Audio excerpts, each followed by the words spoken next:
Bonjour à tous, Damien Duret, je suis avocat depuis 15 ans environ, je suis cofondateur d'un réseau citoyen qui s'appelle La Raison du Peuple, et je m'intéresse notamment aux questions portant sur l'insécurité. J'aimerais aujourd'hui réagir sur le drame qui est survenu la semaine dernière avec la mort de l'assistante scolaire et plus globalement sur le débat concernant la lutte contre la violence qui, à mon avis, ne peut pas aboutir à partir du moment où il y a un vice dans notre système répressif que j'aimerais ici mettre en avant parce que je pense qu'on en parle très peu, voire jamais. Je m'explique. En fait, la question qu'il faut se poser d'abord, c'est qu'est-ce que nous voulons protéger en priorité? À quoi sommes-nous tous collectivement le plus attachés? Et je pense que la réponse la plus évidente pour tout le monde, c'est notre corps, notre intégrité physique et surtout celle de nos proches. Ça signifie en fait que le comportement le plus grave, celui que nous rejetons collectivement le plus, c'est la violence, sous toutes ses formes, qu'elles soient volontaires ou non, graves ou moins graves, physiques, morales, sexuelles. Or, logiquement, notre droit, il est censé être le reflet strict de notre échelle de valeurs, c'est-à-dire correspondre à ce que pensent les Français, protéger ce qui est le plus important pour nous. Et si c'est le cas dans le Code civil, en fait, qui en consacre un statut privilégié au respect et à la protection du corps humain, c'est pas le cas dans notre Code pénal, étonnamment, et même dans l'ensemble du système répressif, qui est là donc pour garantir la paix civile, prévenir la délinquance, etc. À l'exception des crimes donc, font l'objet nécessairement d'un statut particulier, le code pénal ne consacre pas de traitement particulier aux actes de violence, c'est-à-dire aux actes qui portent atteinte à l'intégrité physique ou psychologique d'une personne. Pour être plus clair, un délinquant qui aura commis un délit comportant de la violence, de coups, blessures, agressions sexuelles, vol avec violence, harcèlement, etc., ne se verra pas appliquer un régime différent que celui dont l'acte n'aura entraîné aucune séquelle directe sur un individu. Ça peut être vol, vente de stupéfiants, escroquerie, dégradation, contrefaçon, etc. Les règles qui fixent le type de peine applicable, emprisonnement, amende, la possibilité de recourir à une peine alternative, donc est-ce qu'on peut avoir un sursis, un travail d'intérêt général, ou encore à quel moment le droit pour une personne condamnée de bénéficier d'un aménagement de peine, vont pas être différentes selon que la violence est commise ou non, a été commise ou non au cours de l'infraction. Et quand on lit le code pénal, on peut même constater que, au-delà du fait qu'il n'accorde pas un statut à part pour les délits violents, ce qu'on appelle les atteintes aux personnes, elles font même parfois, d'une certaine manière, l'objet d'une atteinte d'une sévérité un peu moins importante que d'autres infractions, notamment les atteintes aux biens et même les infractions aux stupéfiants. Donc on met sur un pied d'égalité des infractions qui n'ont rien à voir, qui ne présentent pas le même degré de gravité. On a les mêmes peines, par exemple, pour un recel et une agression sexuelle, alors ce sont des peines maximum, bien sûr, ou une escroquerie et des violences volontaires sur mineurs. La violence constitue une circonstance aggravante, mais par exemple quand vous avez un vol avec violence, mais ce sera exactement de la même manière quand vous avez un vol en réunion ou un vol avec un visage dissimulé. Donc on ne conteste pas la nécessité de sanctionner toutes les infractions, de prévoir des alternatives ou des aménagements de peine, mais la question qu'on peut se poser, c'est de savoir si c'est pertinent de fixer les mêmes règles pour toutes les atteintes sans opérer de distinction entre les délits violents et les autres. Pourquoi, en fait, on ne marque pas au fer rouge le comportement déviant que l'on réprouve le plus, ce qui est exclu de toutes nos relations sociales, celui qu'on considère donc d'une certaine manière le plus grave. Et en fait, ce qu'on voit, c'est qu'en pratique, vous pourrez avoir une personne qui a commis une agression, recevoir exactement le même type et la même durée de sanction qu'un prévenu qui aura volé une voiture, vendu du cannabis, dégradé un bien, par exemple. Et je pense qu'il faut être honnête, les conséquences et les dommages de ces différents délits, bah, ne sont pas comparables. Quand on se fait voler une voiture, même si c'est pénible, bien sûr, on est indemnisé par une assurance. Quand un bien est dégradé, on va le réparer. Quand un dealer est arrêté, généralement, il est remplacé dans la journée. Par contre, quand vous avez une agression, une victime, elle n'oublie pas. Les séquelles physiques et psychologiques d'une agression, elles survivent souvent très longtemps après le prononcé de la peine et son exécution. Elle affecte souvent une famille entière. Elle modifie parfois le comportement de la victime, ses habitudes, ses rapports avec les autres, sa confiance en elle-même, etc. Et en fait, le problème de cette particularité de notre régime pénal, au-delà du fait que bah, il est en contradiction avec notre échelle de valeur, donc ce qui n'est pas normal, euh, c'est en refusant de mettre un régime distinct et prioritaire pour les atteintes aux personnes, ça rend notre système répressif à la fois incompréhensible et il faut le dire quand même assez peu efficace parce que peu dissuasif. Quand on rencontre des jeunes délinquants, souvent la caractéristique première c'est qu'ils sont dénués d'empathie ou alors très peu d'empathie uniquement pour leurs proches et ils n'ont pas la même échelle de valeur, c'est-à-dire que pour la plupart, euh, les biens matériels ont plus d'importance que l'intégrité physique, en tout cas celle qui ne la concerne pas, eux et leurs proches. Donc la fin justifie les moyens, ils se sentent parfaitement à l'aise avec le fait d'aller frapper une petite vieille pour lui récupérer 10 euros. De la même manière, vous avez beaucoup de délinquants, pour beaucoup de multirécidivistes, la violence n'est pas un comportement que leur morale va réprouver davantage que le vol de voiture ou la dégradation d'un bâtiment, par exemple. C'est un mode de comportement à peu près classique.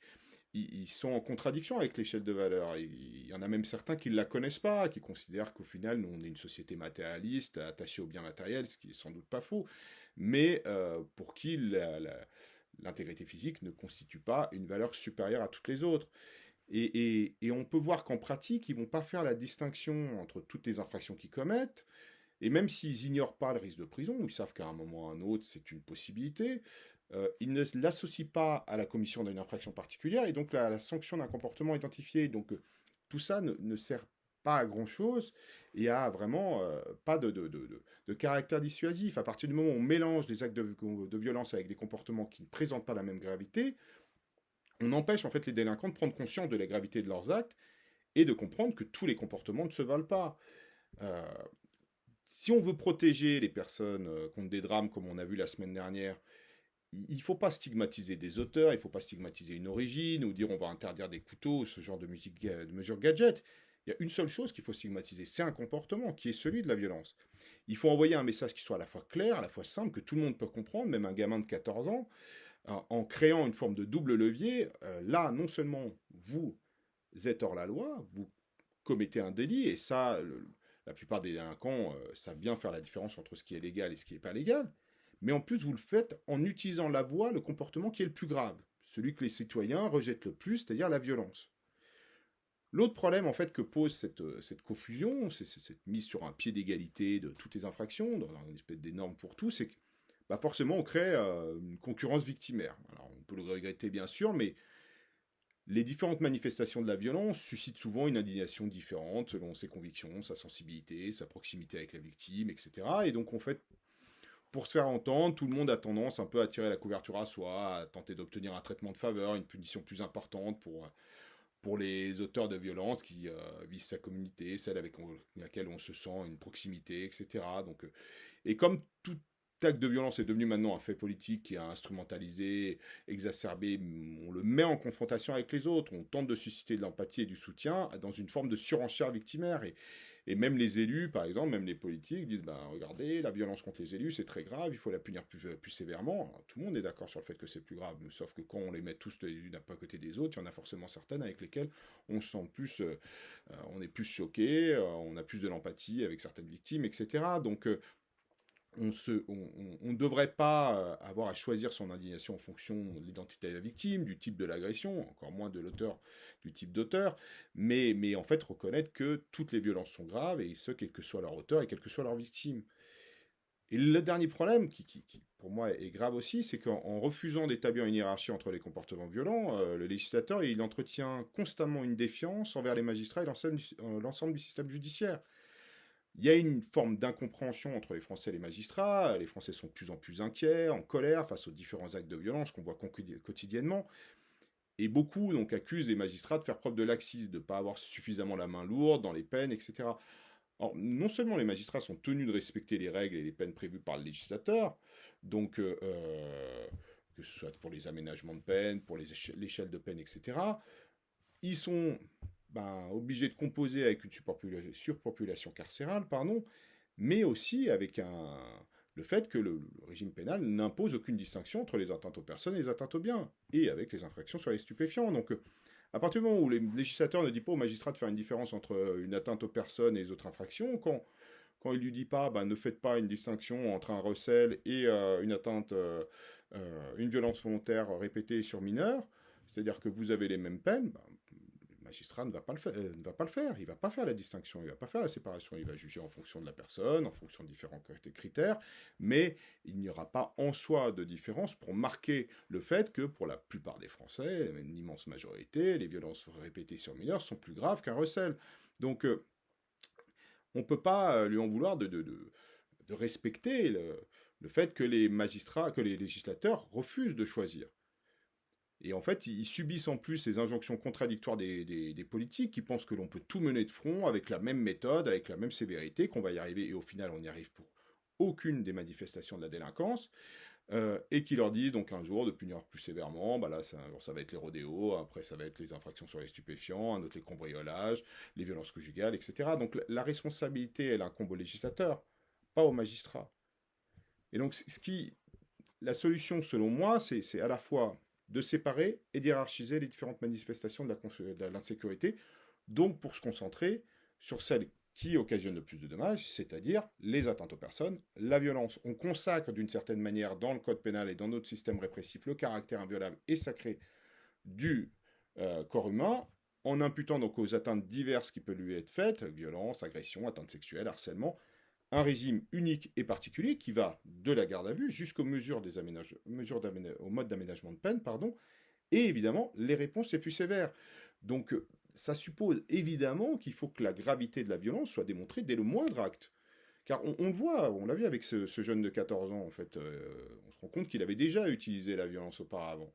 Souvent, il faut le dire, les violences légères entraînent plus tard des violences les plus graves. Quand on a commencé à passer ce cap, on le repassera la plupart du temps à de nombreuses reprises et parfois de manière beaucoup plus grave. Donc il faut marquer les esprits dès le premier passage à l'acte pour que l'auteur des violences, même très légères, comprenne que ce qu'il a fait est grave. Et c'est pas le cas si, pour un collégien ou un lycéen, vous mettez exactement la même sanction qui frappe des élèves, qui tente d'en étrangler un, avec le fait, j'en sais rien, moi, d'aller fumer aux toilettes ou de sécher des cours ou faire des dégradations. Et c'est la même chose dans notre code pénal qui prévoit quand même, pour les violences inférieures à 7 jours d'ITT, donc d'interruption temporaire de travail, une peine maximum de 1500 euros d'amende. Il faut quand même savoir que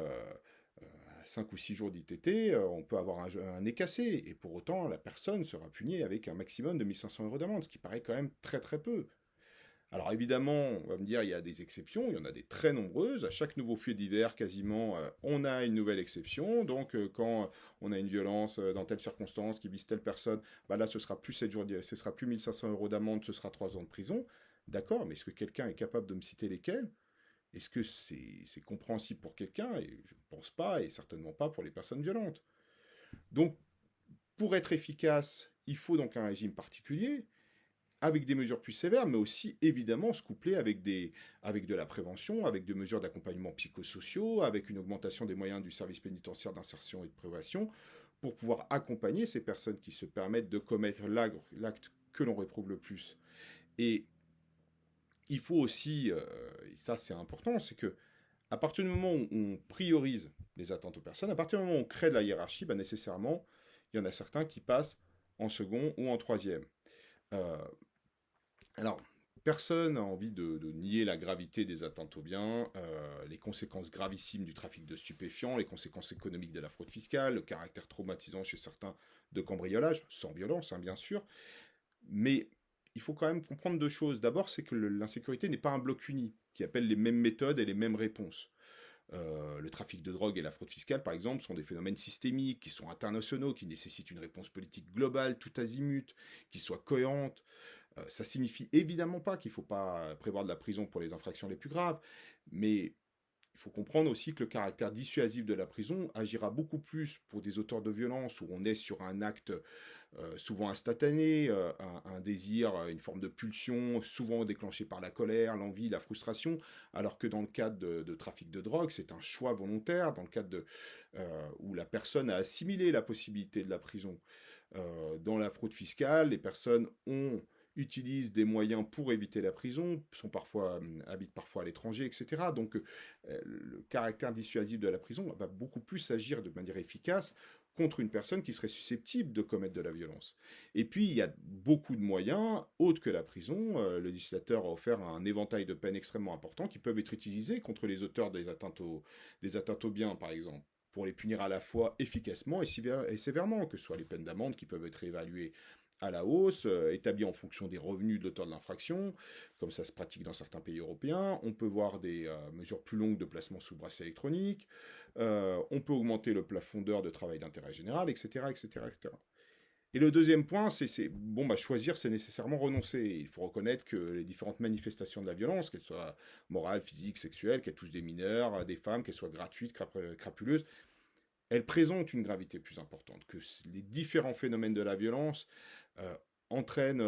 non seulement des traumatismes, mais également un sentiment généralisé de peur, de repli sur soi, opposent les communautés les uns après les autres, et impactent tout notre équilibre social et la paix civile dans ce pays. Donc il y a un moment où il faut aussi choisir ses priorités, et la priorité doit être celle-ci, et il faut que la prison, d'une certaine manière, retrouve sa fonction première, qui est celle de protéger la population de ces éléments les plus dangereux. Et quand on voit qu'il y a 30% à peu près des prisonniers qui sont là pour des atteintes au bien, 20% pour des infractions pour les stupéfiants, alors parmi eux, de nombreuses personnes n'ont jamais commis d'actes de violence et ne sont pas dangereux en soi. Ça ne veut pas dire qu'ils ne peuvent pas, dans certaines circonstances, encore une fois, être en prison, mais ça permet, il faut prioriser, et en attendant qu'il y ait éventuellement plus de places de prison, il faut prioriser les personnes qui sont dangereuses, qui font des atteintes à la personne. Alors c'est aussi, je pense, et on l'oublie un peu, une mesure de justice sociale. On est tous très attachés au principe d'égalité. Il n'y a aucune raison que la délinquance au col blanc ne soit pas punie, échappe à des peines sévères, bien sûr, mais il faut reconnaître que la violence est subie d'abord par les catégories les plus fragiles de notre société, que les catégories les plus favorisées savent utiliser des moyens d'évitement pour se prémunir contre les actes de violence, que ce soit en habitant dans des quartiers plus sécurisés ou en n'utilisant pas les transports en commun, en mettant leurs enfants dans le privé, etc. Et donc, il faut protéger d'abord les plus fragiles, qui sont ceux qui sont plus directement exposés à la violence. C'est aussi, d'une certaine manière, un moyen de prévenir les tentatives ou les tentations de violence de l'État, de refuser des recours qui soient inconsidérés à la force, au risque d'entraîner parfois, on l'a vu, des blessures graves pour protéger des biens immobiliers. C'est un moyen justement d'empêcher, de faire comprendre à l'État que le plus important c'est la protection de la vie humaine et c'est pas la protection des biens matériels. Et en retour, de manière parallèle, c'est rappeler que la violence n'est pas, c'est établir que la violence n'est pas un mode de manifestation comme les autres, que le fait de jeter des projectiles sur les policiers au risque d'entraîner des blessures graves,